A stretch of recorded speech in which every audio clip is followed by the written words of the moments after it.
कोलकाता के ब्रिगेड मैदान की रैली में शुभेंदु अधिकारी ने ममता बनर्जी पर बड़ा हमला बोला। कहा, ममता बंगाल की लड़की नहीं, घुसपैठियों और रोहिंग्याओं की मौसी है। ममता को लेकर शुभेंदु अधिकारी के बयान पर टीएमसी नेता सौगत राय का पलटवार। कहा, शुभेंदु अधिकारी विश्वासघाती हैं। कांग्रेस नेता संदीप दीक्षित ने शुभेंदु अधिकारी पर साधा निशाना। कहा, शुभेंदु को अभी ही सारी दिक्कतें क्यों दिखाई दे रही हैं? बंगाल में 10 साल के विकास की चर्चा पूरे देश में है। कोलकाता में पीएम मोदी की रैली के जवाब में बंगाल की सीएम ममता बनर्जी का आज मेगा रोड शो। दोपहर 3 बजे कॉलेज स्ट्रीट से धर्मतला तक करेंगी मार्च, रैली को भी करेंगी संबोधित।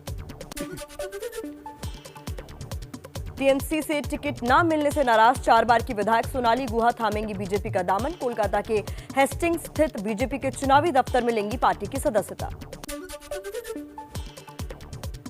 कोलकाता के ऐतिहासिक ब्रिगेड मैदान में पीएम मोदी की मेगा रैली। मोदी ने भारत माता की जय के नारों के साथ संबोधन की शुरुआत की। भीड़ देखकर गदगद हुए पीएम ने कहा, ऐसा जनसैलाब पहले कभी नहीं देखा। ब्रिगेड मैदान में ममता सरकार पर जमकर बरसे पीएम मोदी। बोले, ममता बनर्जी ने बंगाल का भरोसा तोड़ा, प्रदेश में अब परिवर्तन होगा। पीएम मोदी ने बंगाल की जनता को भरोसा दिलाया। कहा, जो बंगाल से छीना गया वो वापस लौटाया जाएगा। पीएम मोदी ने बंगाल में घुसपैठ रोकने का भी दावा किया। बंगाल की धरती से प्रधानमंत्री मोदी ने ममता बनर्जी पर तंज कसा। बोले, लोकसभा में टीएमसी हाफ, इस बार पूरी साफ। नंदीग्राम में गिरेगी दीदी की स्कूटी। कोलकाता के ब्रिगेड मैदान में पीएम मोदी की रैली के जवाब में ममता बनर्जी ने सिलीगुड़ी में केंद्र सरकार के खिलाफ मोर्चा खोला। एलपीजी की बढ़ी कीमतों के खिलाफ पैदल मार्च। सिलीगुड़ी में ममता बनर्जी के पैदल मार्च में बड़ी तादाद में महिलाओं ने हिस्सा लिया। टीएमसी सांसद नुसरत जहां और मिमी चक्रवर्ती भी ममता के साथ मौजूद रही। सिलीगुड़ी से ममता बनर्जी ने पीएम मोदी पर साधा निशाना। कहा, देश में मोदी और अमित शाह का सिंडिकेट है। ममता बोली, जो हमसे टकराएगा चूर चूर हो जाएगा। पीएम मोदी की रैली से पहले ब्रिगेड ग्राउंड में बीजेपी में शामिल हुए फिल्म अभिनेता मिथुन चक्रवर्ती। बंगाल बीजेपी के प्रदेश अध्यक्ष दिलीप घोष, कैलाश विजयवर्गीय समेत पार्टी के कई बड़े नेता मौजूद थे। बीजेपी में शामिल होने के बाद ब्रिगेड मैदान के मंच से बोले मिथुन चक्रवर्ती। कहा, पीएम मोदी के साथ मंच साझा करना सपने जैसा है।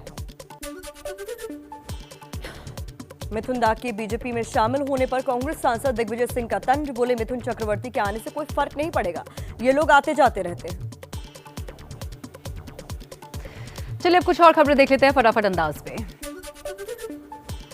बंगाल में चुनाव से पहले बीजेपी में शामिल हो रहे टीएमसी नेताओं पर बोले केंद्रीय मंत्री मुख्तार अब्बास नकवी। कहा, बीजेपी ने कभी नो एंट्री का बोर्ड नहीं लगाया। पीएम मोदी की रैली से पहले एबीपी न्यूज से खास बातचीत में कैलाश विजयवर्गीय बोले, ममता बनर्जी को खेल करने का मौका नहीं मिलेगा। ममता जाएंगी, बीजेपी आएगी। आरजेडी सांसद मनोज झा बोले, पीएम की प्रतिभा का असली पता चुनावों में चलता है, लेकिन चुनाव के बाद उनकी पहल कदमियां पता नहीं कहां गायब हो जाती हैं। मेरी सलाह है कि सरकार कैबिनेट की मीटिंग भी पश्चिम बंगाल में ही करे।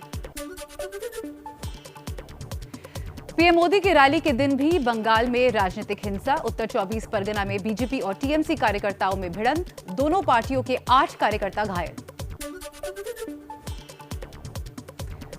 बंगाल चुनाव में गुजरात का बोलबाला। अहमदाबाद में बन रही है बीजेपी, टीएमसी और लेफ्ट पार्टियों की प्रचार सामग्री।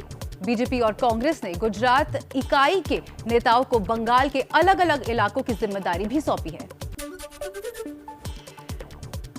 केरल के तिरुवनंतपुरम में अमित शाह ने कांग्रेस पर साधा निशाना। बोले, हमें समझ नहीं आता है कि कांग्रेस की दिशा क्या है। केरल में कम्युनिस्ट पार्टी के खिलाफ लड़ रहे हैं और बंगाल में कम्युनिस्ट पार्टी के साथ।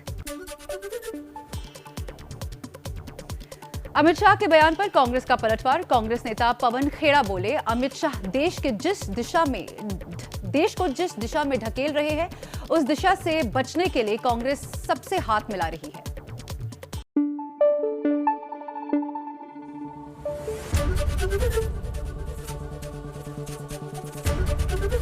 एबीपी न्यूज आपको रखे आगे।